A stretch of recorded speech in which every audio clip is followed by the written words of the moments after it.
I did 40K. 2019, it was 100K. And then 2020, like actually like my New Year's resolution that year was like, okay, I understand what's going on in the business. I see the potential, like I need to go hard on this. And then we went on 2020 from 100K to 800K. 2021, it was 2.5 million. E-commerce is the greatest business opportunity of our generation. What is going on, people? Welcome back to another episode of the Ecom Unlimited podcast. It's your boy Kaj. Today, I'm here as always with my co-host Josh. What's going on, everybody? And we have a very special guest that I'm excited to talk with, Javier Garcia. ¿Cómo estás? How are you, man? Thank you so much. I'm doing good. How about you? We're doing good. So today is what, the 21st of May, Yes, I believe? sir. And so you just wrapped up your Mundo Amazon conference. So tell us a little bit about Yeah, that. it was actually this weekend, Saturday and Sunday. It was a great event, man. It was actually pretty similar to the event that we met at, to the Miami Seller Conference, but it was in Spanish. We had 230 people show up, and it was a great event. So we talked a lot about Amazon, about wholesalers, brand direct, like all the whole game that we've been living in this 5 months of the year. And I think like Amazon is not necessarily changing, but yeah, we need to use new techniques and new stuff to survive, let's call it that way. Yeah, definitely. And now I saw that Flips for Miles gave a presentation there too. Was his presentation in Spanish? No, it was English. It was English. That's funny because we have 15 speakers. We only had two that they did their presentation in English. But Miles, he was last year's conference as well, and for some reason, I mean, he's a great speaker and he knows everything about Amazon. But for some reason, like his presentation is basically like everybody's favorite presentation. Like it's just insane. Really? Yeah, I think like when great. you give like so much value and stuff, like there's no such a thing as like language barrier. Like we're all on the same thing and the same business, the same industry. We all see everything pretty much the same way. Like it doesn't matter the language. So I think that's actually like a really cool lesson that I will learn from these two events. Love that. So take us back to the beginning of your story and how you got into e-commerce, how you found it, how you started selling products online. Awesome. Yeah. So it was 2018. I believe it was kind of like a Sunday. I was at home and then I was just searching for videos on YouTube. And then it had like this ad for a private label course, which was actually like really nice. Like they explained everything about Amazon, like super, super cool. At that time, like I didn't know you could sell stuff on Amazon. Like I thought like Amazon was this huge company that they will sell everything themselves. Like I didn't know about like third-party sellers and stuff. And then like that video kind of like opened my mind to new things and kind of like it got my attention. Like I would really like to do this because at that time I was having like a couple part-time jobs. The same story of everybody pretty much. Like I was at that place where I wasn't happy financially or like with my work, with my boss, with anything pretty much. And then I saw Amazon as kind of like an emergency exit maybe, and it actually worked. So I'm forever grateful for that. So did you take that private label course and start private label, or how did you first start I didn't selling? have the money for the course, to be honest. But yeah, it was actually a series of 4 videos that I watched them all, and then I started kind of like just searching for more information, and I started like following people on Amazon, on IG. I'm sorry. It was 2018, so it was still kind of like the early days. I started kind of like just searching for more information. I gave private label a try, and it didn't go well at all. I still have like some of those products sitting in my warehouse 6 years later. But yeah, I mean, like it was kind of like the introduction to e-commerce and to Amazon. So I would say it was worth it. $20 million later, I would say it was worth it. It was worth it, definitely. And then, so you did do the private label. I'm assuming you started with retail arbitrage or OA, or did you just decide to jump Yeah, straight to exactly. wholesale? So I did a little bit of RA then I didn't want to go to stores anymore. Like I'm in Miami, so it's super hot. Like if you go to a store and you get like 100 units of one item, maybe, or let's say like 40 units of one item in Costco, like you have people like seeing you like some kind of way, I didn't want to be there anymore. Like okay, this is cool, I'm making some money, but like this is not really for me. So I kind of like transitioned into OA. At that time, they had this. I believe now it's kind of like a cashback site, Rakuten. At that time, they used to sell a lot of products, and actually the Asics, the running shoes, like those sell like super super cheap. I'm telling you, like 35, $40 on Rakuten, and then maybe like 110, $120 on Amazon. So like I got the Chico at that time. So I was like super happy. I went all in on OA, and then I would say maybe like a year later, I did my transition into wholesale, which is the business model that I still do. So Got it. And I'm assuming 100% wholesale, Yeah. right? Perfect. let's see about taking it like over like the past 5 years. Like, what's your revenue numbers been? Yeah, so we've done a little bit over $20 million in sales on Amazon the last 5 years. So it was basically 2018, we did 40K. Well, I did 40K. 2019, it was 100K. And then 2020, like actually like my New Year's resolution that year was like, okay, I understand what's going on in the business. I see the potential. Like I need to go hard on this. So 2020 was kind of like the growth year, plus of course COVID, the pandemic. I mean, like it was super bad for everybody pretty much, but for ecom sellers, like it was just such a movement. And then we went on 2020 from 100K to 800K. 2021 it was 2.5 million, then 4.5, and last year 8.5. Dude, that is so sick. So what's the goal for this year?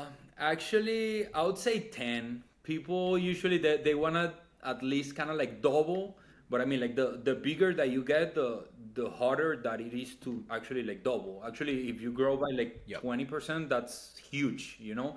Yeah. Plus, like this year, I'm not trying to go like super crazy on loans and capital and all this movement and stuff. I kind of like want to keep the same rhythm that we have right now, but trying to clean all the operation, suppliers, brands, and everything else that I'm pretty sure is what we're going to be talking about today.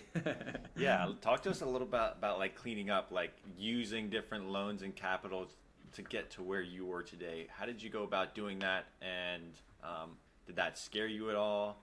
Yeah, that's actually a great question. It did scare me a lot. I took the risk, and I'm happy for that. I also gotta say that I knew where I was gonna put that money, so it wasn't kind of like. Thing is, okay, so I started selling on Amazon. I don't know anything about capital. I'm telling you, like, I didn't even know that companies, they had like corporate credit cards. Like, I thought it was just kind of like a credit card for everybody. And bro, like I didn't have like any knowledge at all. So it was just kind of like a personal Capital One card. Like, it was just insane. And I was flipping shoes with that card. Then I created my company. Actually, it was 2020 when COVID hit and everybody was doing the economic disaster loan, kind of like a help, like a funding, that I actually learned about like loans and credit lines and everything else. So I got a loan from the SBA, I'm sorry. So we started working on that, and then we got the first loan from Amazon Lending. So it was 5K, and I'm like, okay, this helps. I kind of like flip everything. Then we got a credit line from Marcus through Amazon Lending for 75K. I was like, okay, this is getting serious, but it was a credit line. So I was like, okay, if I don't need it, I'm not gonna use it. Then of course I started growing. I used all 75K. I started like paying back and stuff. And then all of a sudden I get an offer from Amazon Lending. It was $504,000, $500,000, just like that. What was the term? How long was the term on it? It was at that time those were like a little bit longer, so I believe it was either 15 or 18 months, which helps a lot. Oh yeah, that's good. That's- Because now when I see the Really Amazon, nice. they're like 6 months. Sometimes even 3 months, which is Yeah. insane. Oh god. Because it's So 3 months, did- but I did mean you take the it? following month, like they're already asking for their money back. So Yeah. it's just, yeah. But at that time, like I remember like exactly like that phase. I was like, oh shit, like what do I do? Like I've been complaining about capital for Yeah. the last year, and now I have $500,000 that I can take. Like, should I take it or not? And then of course I talked to my dad. At that time it was just my dad and myself. So I only had one employee, which was my dad. I was paying him a super small salary, and I wasn't paying myself. So I would work as a bartender on the weekends. So I didn't take any money from the business, and I would pay my bills with my money and just kind of like reinvest everything. So I have like that invitation, $504,000, and I look at my dad and I said like, what do we do? And of course he's like this just like Latino dad, like super traditional, like 9 to 5, like I don't believe in Amazon, like I don't believe in anything. And he goes like, I think that's too much money for us. And I'm like, yeah, I agree, but I mean like, why not, you know? So I told him like, listen, let's do at least 250K. And he was like, if you decide to do it, like let's just go for it, let's work hard, we might need an extra person, and then like we'll go from there. And at that time, and this is one of those crucial points where having a mentor or someone like you guys that share like so much knowledge and so much game, like it actually helps, and kind of like it defines whether a business make it or not, like as simple as that. So I reach out to Larry from Watch Me Amazon, and I told him like, listen, I have this offer, like we've been talking for a month about like my growth, and I want to sell like this amount of dollars and everything else, and I have the offer, but like bro, like I'm scared, you know, like I'm scared to take like $500,000 to my business. And he said like, listen, you know your numbers, if you're able to do even 1% more of the APR, not the APR, the actual cost of the loan with your inventory, take it. Even if it's gonna be, let's say, a 12% cost on the loan and you're gonna make 12.5%, just take it. Because like that growth and like that scale of economy, like it's gonna help your business a lot, and it's gonna open a lot of doors. And I talked to my dad and I said like, listen, I think I'm gonna take it. Like I'm gonna take it, and then it's my responsibility to understand where to put this money and how many suppliers to contact and how many products to buy, prep, and ship and everything else. And I did it. Like I wasn't ready for it, but I did it, and we figured it out. So yeah, I think that was one of the crucial points of my business. After that, we got a refinancing option for like 600 and something, then 700, and then the last one that we got offered and that we took, it was like 950K from Amazon Lending, which is insane. I mean, like APRs and costs from Amazon Lending, they're not low. I mean, like they're kind of like, No. yeah, they're aggressive, but I mean, like if you know what you're doing and you know your business and you make sure that you're buying the right products from the right people, like I think it makes sense. 100%. I really like the way that you summed it all up, using like that traditional family model that I like. Even for me, like that's what I go through as well. Like my mom's like super traditional, like don't take out loans, like don't be dumb, all that sort of stuff. And it's just like I got baked so hard into like that kind of mindset that a lot of the things that like me and Cajua are doing is just like crossing the line by like so much. I But know. the fact I is feel you. like, Trust me. yeah, but it's like understanding the business model and how it works, and like understanding like what numbers you actually are bringing in is just so important, because if you do not know those numbers, taking a risk like that can be, you know, it could be the end of a business easily. Yeah. So it was really cool how you went about it. You actually, you know, secured the loan. You like went to actually seek out help. I think that's a point where a lot of people miss. They don't get like they get all excited and they're like, oh yeah, perfect, I'm making all this money, like this is great, and then you get a loan like that, and then next thing you know, like they'll like go. Yeah. But you took the time to understand what it meant to have a loan like that, and to have somebody or mentor who has been through the process before, too, just making sure like you were making sure like all your T's and all your I's were dotted in terms of understanding the whole process of what the loan was, and that's really cool. Not only seeing the maturity side of things, but also seeing how everything developed for you. Yeah, that's really cool. Thank you. Yeah. I mean, like if we look back now, like it looks, it feels funny, but at that time, like, it wasn't funny at all. Yeah, yeah. No, not at all. I mean, I remember the first Amazon loan we took. Whew. Yeah. And it was maybe $10,000 or $15,000. Pretty pivotal Yeah, moment. still, It's yeah. like, oh shoot, I know. like we're screwed if we don't buy enough product and sell it. We are screwed. Yeah, but I mean, sometimes I feel like it's a good position to be in, especially we come from traditional families. So if we only listen to our family, like, we're just gonna stay on the same place. I mean, like, Right. it's kind of like, I don't want you to take it like the wrong way, but I mean, like, we need to take those risks that maybe like they don't agree with those. If you really like want to move forward and you want to move up. 100%. Yeah, I agree. Yep, that success takes risks, and you have to know your Yeah. risk profile. 100%. And especially if they're calculated like that, like, I mean, those are the ones, those are the life-changing ones that you only get a few of in your lifetime. So if you don't take advantage of those, you're not going to get as far as you probably. Yeah. And you said that you were working as a bartender on the weekend, and you were paying your dad, who was working for you, but you weren't paying yourself. Yes, sir. How long until you started paying yourself and only relying on this for your personal? I actually became a full-time employee of my own company in 2021. So it was almost 4 years. Okay. 2021, we ended up the year with $2.5 million in sales. So it was like an actual business already. And I wasn't paying myself. So again, I had like all this wrong mindset. Like I didn't have the knowledge or the experience with like credit cards, like 0% APR for 12 months. Like I didn't know what that meant. So I actually got my dad working with me. Then I have my two sisters working with me. So it's a family business. Still today a family business, which I'm super grateful for.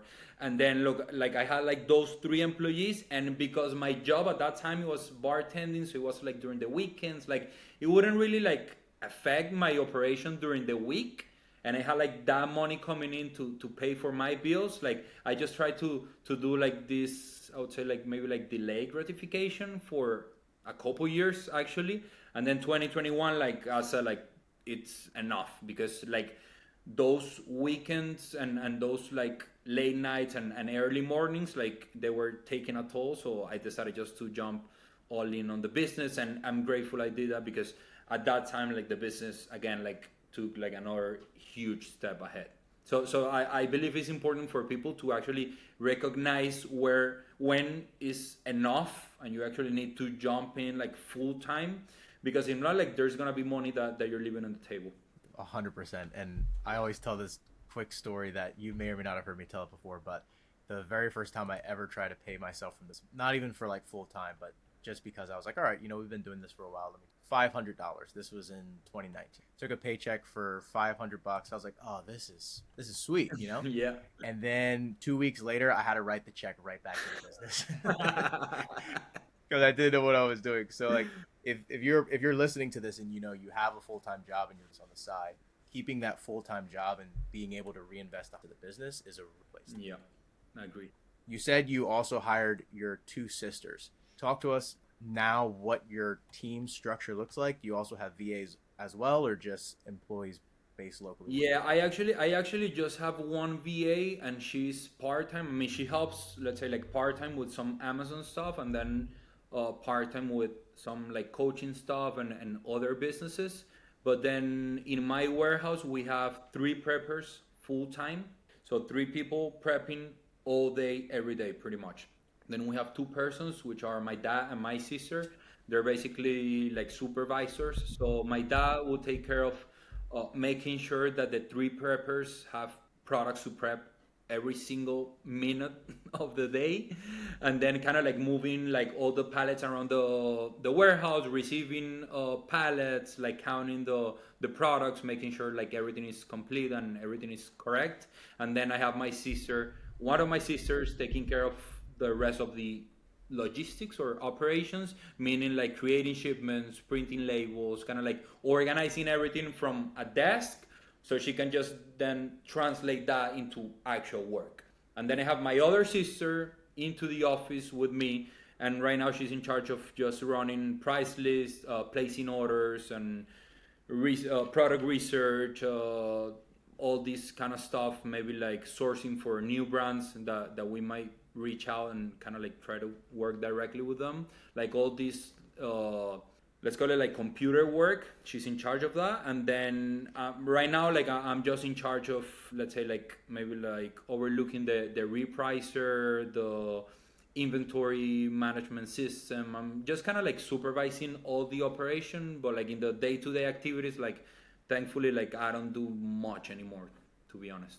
Very nice, very nice. And I remember at the Miami Sellers Conference, Amazon Lit was talking about their total production costs per unit. Yeah. And so obviously you're doing all of your prep in-house. You're not using prep centers. Do you know what that number is, or close to what that number is for you? Like how much it costs you? Wait, could you you guys hear me now? Yeah, you got to repeat. Can you hear me now? Oh, no. Yes. Yes.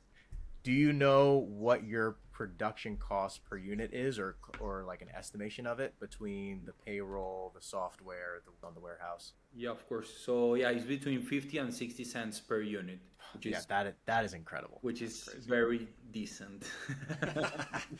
Yeah, that's Very decent. that is very, very good. Yeah, thing is, I mean, like, If it- I would say it depends a lot on the business. Okay, so I don't want anyone like listening Right. to this podcast if they have like a $1 kind of like operational cost per unit, they're gonna think it's too high. Sometimes it's not high at all. It's perfect.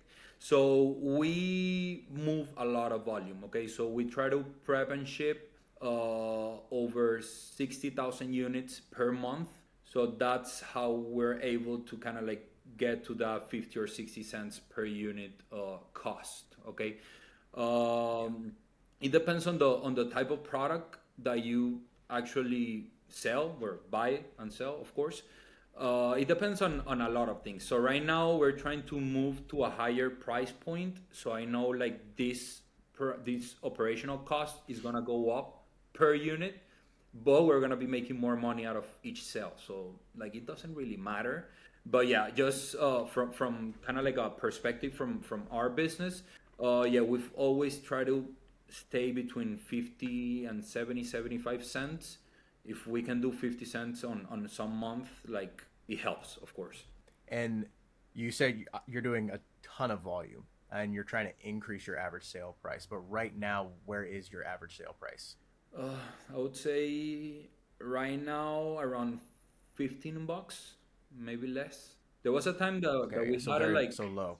around 12, which was insane. So you need to sell like thousands of units a day, literally, to make some decent money. So that's what we're trying to do. Okay, so quick story here. I have this guy. I don't know if you guys know Ricardo, CEO on Instagram, Ricardo Dominguez. I'll introduce you to him. I think so. He's a beast, just a straight up beast. So we got to know each other. He came to a warehouse. We were talking about Amazon and the operation, and should I put like this pallet rack like this or next to the wall, or what should we do? And then I told him like, listen, let's see our phones, like the Seller Central app. And then like we just refreshed the app and we put both phones together. Like we sold, like we've sold that day the exact same amount of units. I believe it was 1,245 units. Like I remember, and he had sold that day 3 times the amount like of dollars that I've sold. Wow. Because he had like such a higher price points compared to me. So he had less employees.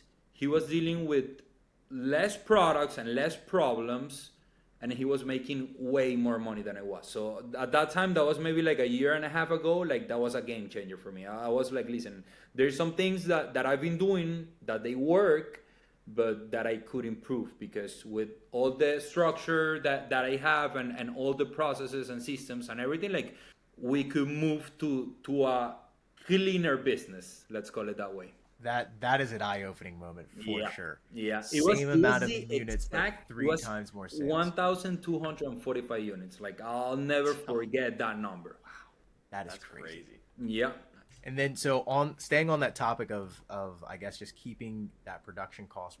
I also know that you started doing you have your own truck, and you're using that to do combined full truckload shipments, I believe. So talk to us about that, and then maybe for people who aren't familiar, Like, what's the difference between an LTL and FTL, and why you want to do it? Awesome. Yeah, so yeah, I've created like a couple, I like to call them complementary businesses to my main operation. So we also work as a prep center, 3PL, and we also offer trucking services for sellers, especially here in Miami. So we have our own truck, which we got last year, and then we do local pickups. We consolidate everything in our warehouse, and then we ship a full truckload. We're actually shipping 2 full truckloads per week. Okay, so the goal by the end of the year is to have shipped over 100 full truckloads like in 2024. That's the actual goal. I think we're really close to move from 2 full truckloads to 3 per week, which will be insane, pretty much 1 truck per day or something like that. So yeah, for all the people that are listening that maybe they're a little new to Amazon, we have different ways of shipping products to Amazon, and that goes directly to the cost, to the operational cost per unit. So we have SPD, small parcel delivery, which basically you just ship your products on boxes through UPS. Then we have LTLs, which is pallets, like you ship 1 pallet, 2 pallets, but it's not the FTL, which is the third one, which is the full truckload. So we love doing the full truckload because basically the Amazon Prime huge, beautiful truck, the full truckload, comes to our warehouse, picks up all the pallets that we have ready, and they go straight to Amazon. So there is no stops, there is no anything. Like they'll just leave our warehouse today at 5 p.m. and they'll be at CLT2, which is the warehouse that we ship to, the following day at noon or something like that. So less than 24 hours turnaround, which is huge. Yeah, everybody. And then there's also the live unload as well. Yeah, exactly. So yeah, as soon as that truck picks up the products, they're basically all available for sale. Yeah. So it's even faster than small parcel delivery. Yeah. Because like we've been at that point now where it's like we were doing a lot of small parcel delivery because we were mainly OA, and then as we started doing more wholesale, then doing more LTL. Okay. But small parcel delivery is a little bit faster, Yeah. but more expensive than LTL. Whereas LTL is cheaper but a little bit slower. But then FTL, it's the trump card. Because it's the cheapest by far. I mean, you can get a full truckload for under. Yeah. And then it's the fastest because it goes straight from the warehouse that it's shipping from to Amazon, and you get that live on. That's the power of hitting scale. Yep. yeah. That's correct. 100%. And the beautiful other thing about the FTL is you can, like you were saying, you can combine. So you can have a full truckload, but put pallets from multiple different sellers. So if you're not quite able to full truckload with your own inventory, that's where, having a good network of other sellers where you can combine your efforts together, reach out to an Amazon freight rep and say, hey, we want to all just get our own truckload. And then you're saving money, you're saving time, you're a little quicker, and it's a win for everybody. Yep. That was exactly the business idea. So thank you for explaining it for me. Yes. No, absolutely. How would you describe, if someone wants to get in like wholesale, somebody wants to start, how would you kind of describe the process of trying to find a supplier? That's a great question. So I don't think there's like a right way of finding suppliers. Like there's literally like thousands of different ways, and they all work. It depends on who you are, on where you live, and your strength, I would say. So first of all, I want to say like the best suppliers that I've ever met, I met them through a common person, okay, through somebody else, through a friend, through a family member, okay. So, oh yeah, I know this guy, he works for X supplier, and then they make the connection, and usually that works really well. Another thing, if you have in your business, okay, some people working with you, meaning a shipping broker, or meaning someone that helps you with, it could be shipping, it could be accounting, it could be any service in your business, like those referrals coming from those people, they used to work really well. So I created a great relationship with my shipping broker, and one day he would say like, listen, I'm gonna send you a list from the 10 best suppliers that I know, because I always pick up like products from them every single day from every single client that I have, and I'm gonna send you that list. The only requirement, of course, is that you have to ship your pallets through me. And I was like, that's great. And from that, I think I got 2 suppliers and 1 brand that I still work with. So that basically like that takes out all the Google work and Google Maps and reaching out and seeing the trucks around and looking at the logos and talking and taking pictures and stuff. So what I want to say is, if you know someone that they know someone, usually that's the best way to go. Maybe you don't have anyone, so that's where, when you go to trade shows, work really, really well.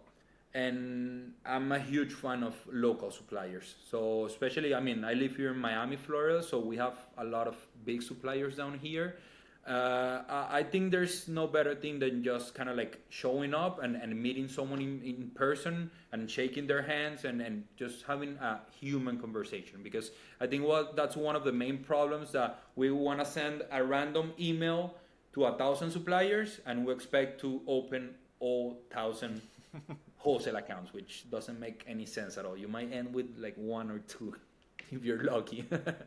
Yeah, no, that's so good, because I remember when we tried to find our first supplier, I think this is like a really good like segue into it, is basically we like called up the brand. They were like, there was a couple distributors around, here's their locations, and one ended up literally being like half a mile away from my house. I heard we were like, oh, perfect, let's go. Mm-hmm. So we hopped in Cajua's car, we're driving, trying to think of like how we're gonna pitch this and pitch that.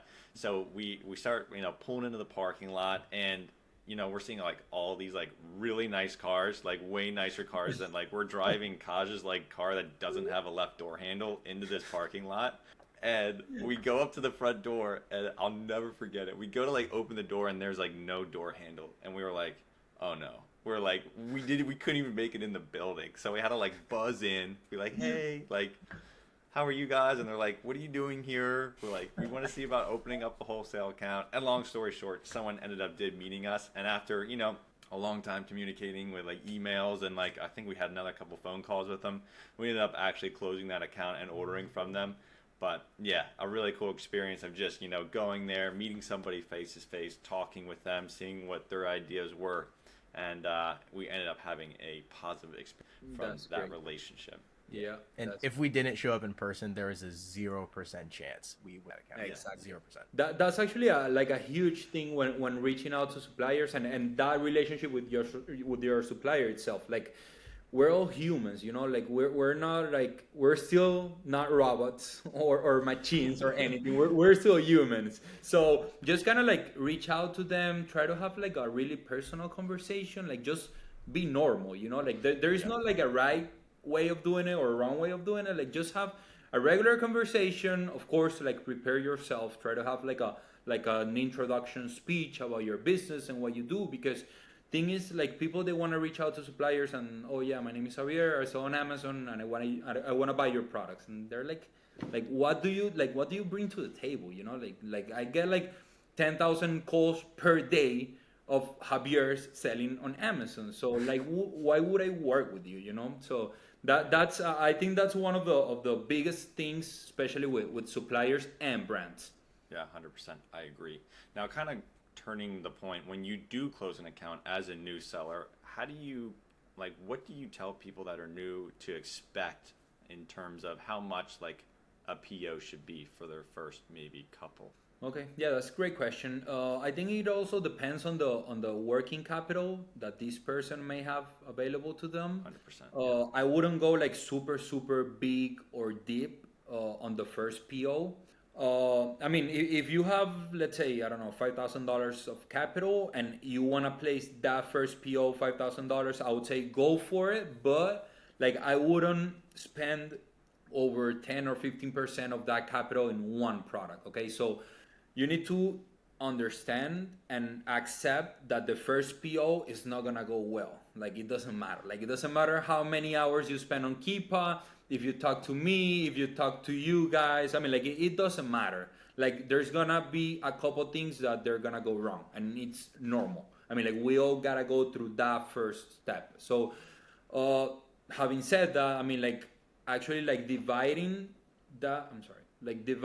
your investment into like multiple products, like it makes sense. So you have more.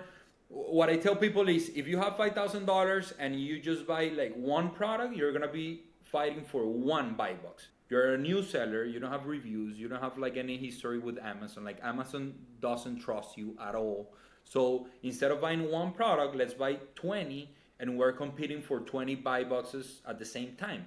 So we have a higher chance of winning. And for that first PO, I know we're looking for like super good margins, and at least like I would like to make 30 to 35% return on investment, but like on that first PO, maybe it's not gonna happen, and you need to accept that. So take the first PO as a learning experience. Hopefully you make some money. If you don't make any money on the first PO, you still won the game, because like you went through the whole process. You place the order, you prep the products, you ship them, you sold them, you got paid again, and then you go again with way more knowledge than the first time. Yeah, 100%. I think everybody really wants to hit that home run the first time, and really it's just, you just got to foster the relationship first, and then the next thing you know, if you're ordering a lot from the supplier and they have something new that comes in, that comes across your desk that might be way better than what you're ordering before, you have the opportunity to go grab a few of those as well. So building that relationship is always first for us, and that's why you aren't going to make a lot of money on your first PO. It's probably just going to be break even, and that's okay. Or it might be a little bit better than break even. In that case, you really won the game. So absolutely. Let's kind of talk about how many suppliers you currently buy from, and like, have you seen that number grown? Have you seen that number shrink? Have you more concentrated on certain suppliers rather than others? Like, talk to us about how that goes, because usually what happens is you reach out to hundreds of suppliers, and then you land probably 20 out of like 1,000, and then you start working with those suppliers over time, and then some of the times some are better than others.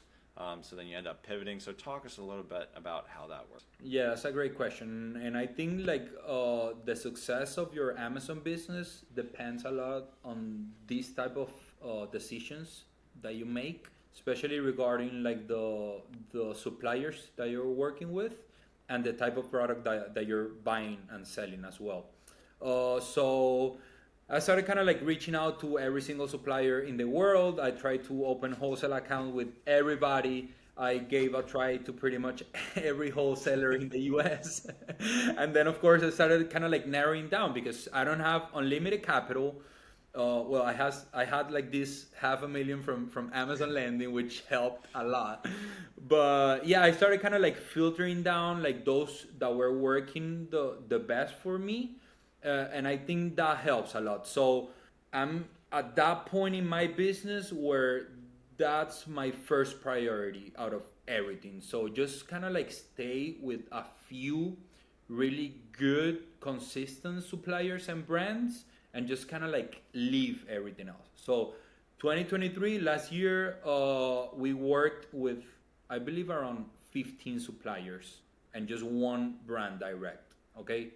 Fast forward, Q2 2024, we're just working with, I would say, 3 or 4 suppliers and 4 brand directs. So we went from 16 total, 15 and 1, to 4 and 4. Okay, and I'm not scared to go down to 6 maybe. Wow. And we're talking, I would say between $780,000 and $800,000 in capital, 8 suppliers. So we're talking like big numbers and small numbers on the supplier side, because of what we were talking about. Like, you need to create those relationships. They need to feel that connection with you. Of course, at the end of the day, like money, like it matters. Like money talks, and the more that you buy from that supplier, the more benefits they're gonna have. And another thing that it's helped me a lot is to keep this conversation like super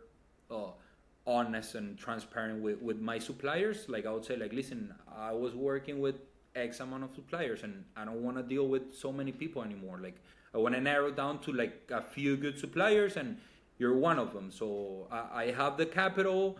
I'm willing to work with you as much as we can. So just kind of like send me like good things and let's work closely. And they really appreciate that.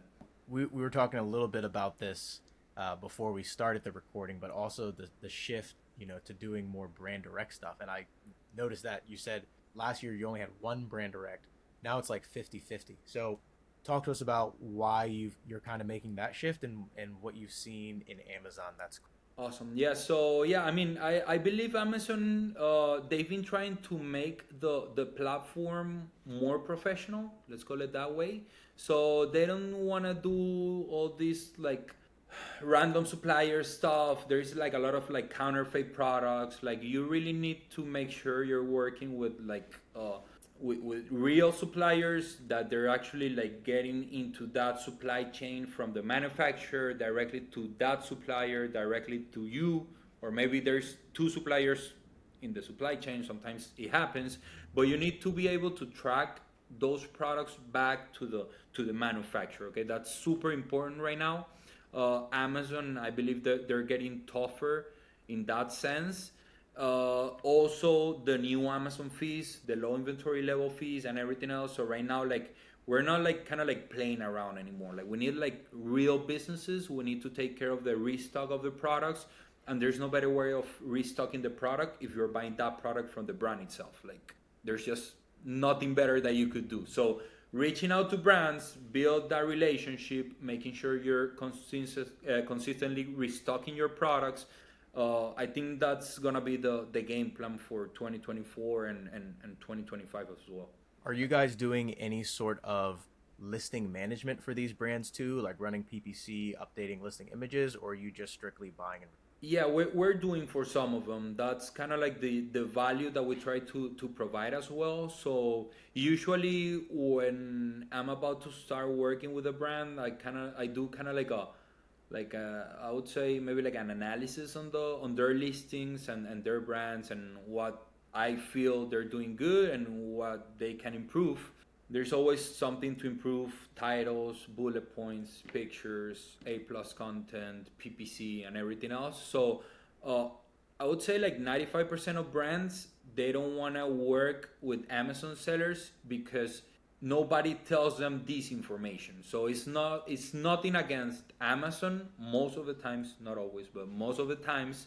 But if you take the time to kind of like pinpoint, like I'll do this better or in a different way, or I can help you with this, or if we do this, I believe it's not gonna sell 1,000 units a month, it's gonna sell 2,000 units a month, and everybody's gonna make more money. So we try to provide that extra value to brands, and I believe that's one of the main difference between working with brands directly or wholesalers.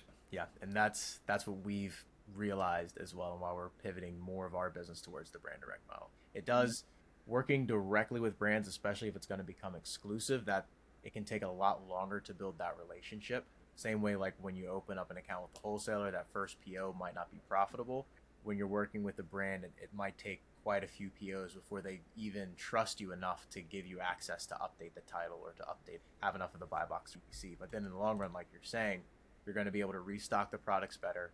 You're not going to be getting into pricing wars for the buy box. Yep. You're not going to be worried about IP complaints because the brand knows you're selling. You're getting it directly from the brand. So it's all around better for the business. I agree 100%. Was there ever a time where you wanted to think about stopping selling on Amazon? Was there just like a disaster that was like so bad?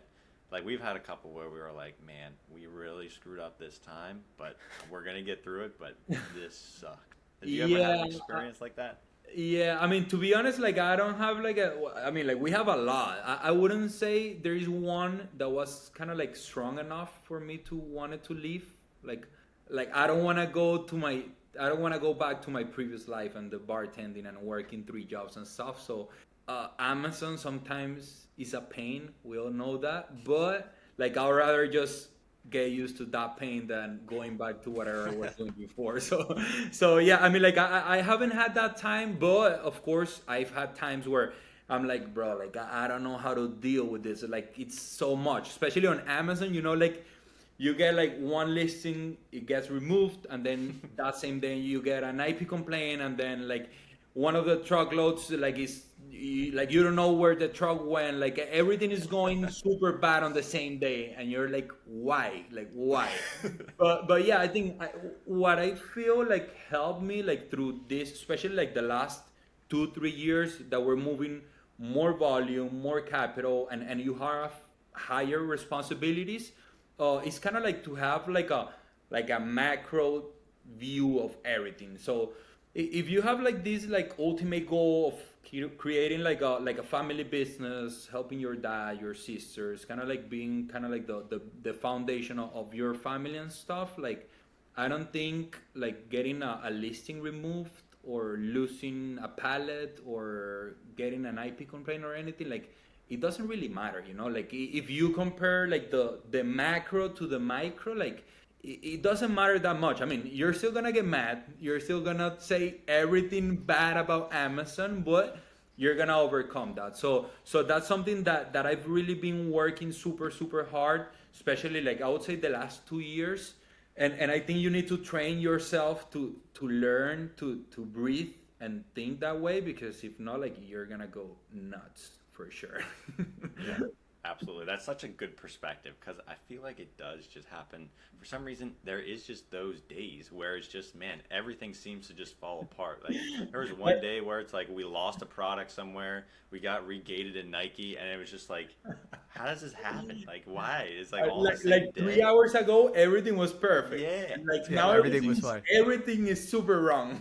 Yeah. Yeah. It's like the post office lost a package, a retailer didn't deliver packages, we Yeah. got regated at Regated. something. It's like, okay, sure, let's just Yeah, it everything's happens. wrong. That's fine. You start thinking like, is this maybe like a signal? Like, should I stop doing this? Yeah, exactly. But definitely, I like the perspective that you kind of bring it back to, where it's like, you know, thinking about like, if you do want to be the staple of your family, is really a lost shipment going to be, you know, the end of it, or is it's like that one product that gets returned 1,000 times that you didn't know was going to get returned 1,000 times, all that sort of stuff. And I really like that perspective, because a lot of people can get so stuck on like the here and now and not thinking about well, what if I do this for another 1 year to 5 years? Where am I going to be then? So I agree I- 100%. One important thing on that, I mean, like, I have like this macro perspective, but like everything that happens, of course, it comes with a lesson. So just kind of like make sure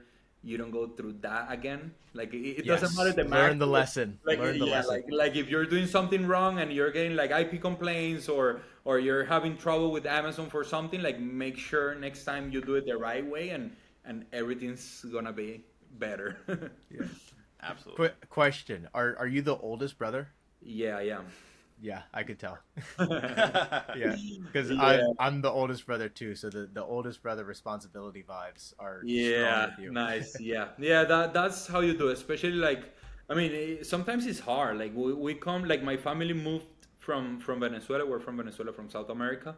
I would say like 4 5 years ago. So I mean, like I see my parents like they were successful in our country. So kind of like coming into a new country, like they don't know the language, like they've had businesses over there, like they were successful, and then you have to come to the US and basically like work on whatever you can work, just as simple as that. So kind of like that, I would say it's kind of like an extra pressure for me, but I think I take it as motivation, and I know like failing is not gonna be an option, because I mean, like I have like a lot of people that depends on me, and I like feeling that way, because like I wouldn't think about like stopping or anything. Like I could think about like changing things and improving, but never like about stopping. Mad respect for that, bro. Seriously. Yeah. Thank you, man. And Thank I you. think you're doing pretty good too for your age category, if I have to think about it. Yeah, well, I'm 30. I'm getting older now, so yeah, the 20s are gone already. But yeah. You're just hitting your prime. I was gonna say. Yeah, come on. Messi's 37. You got plenty of time. Well, yeah. I still have some way to go to get to Messi's level. Just a couple zeros. Yeah, seriously. That's too funny. Now, where can people go find you on the internet? Yeah, so our main channel is gonna be on Instagram. It's at Mundo Amazon, which is basically Amazon World in Spanish. I'm sorry for all my English speakers. Most of the content is gonna be in Spanish. Well, this podcast and thank you for the invitation. Like it means a lot. And I remember hearing you guys on the panel on MSC, and it was like a great experience. And you guys have like all this knowledge, and I'm surprised like the level of structure that you have in your businesses. Like it looks as a Amazon League kind of business. So congratulations for that. But yeah, on my social media is mainly Instagram, so it's gonna be at Mundo Amazon. If you wanna reach out, send a DM, ask some questions or whatever, like I'm always open to help. Absolutely. Well, thank you, Mundo Amazon, for coming out. Everyone, thank you for listening. If you found value during this episode, give Ecom Unlimited a like and a follow to stay updated on all of our new episodes. We will see you on the next one. Thank you guys. Hasta luego.